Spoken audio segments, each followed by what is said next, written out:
Patunay na blessed at unstoppable si Kim Chiu dahil sa kabila ng pambabatikos ng ilang basher sa social media. Sunod-sunod pa rin ang biyayang dumarating sa kanyang career. Matapos siyang questionin at laitin dahil sa isa niyang post sa X. Heto at may panibago na naman siyang endorsement project na agad ikinatuwa ng kanyang mga tagahanga. Ibinahagi ni na filmmaker na si Isaiah Santua at hairstylist na si Valerie Corpus sa kanilang Instagram stories ang behind the scenes ng endorsement shoot ni Kim.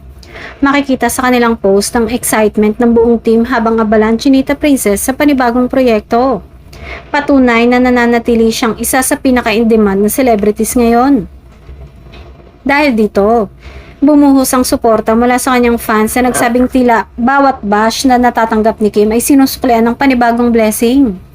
Ayon sa ilan, masyado raw abala si Kim sa kanyang trabaho at mga negosyo kaya wala na siyang panahon para patulan ng mga negatibong komento laban sa kanya.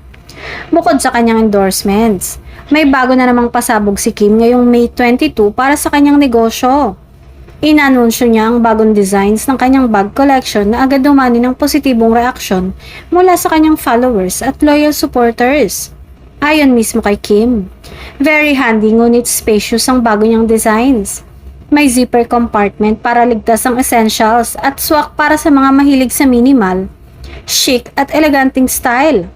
Isa na naman itong patunay na habang may mga taong patuloy na bumabatikos, mas lalo namang lumalawak ang tagumpay at blessings na dumarating sa buhay ni Kim.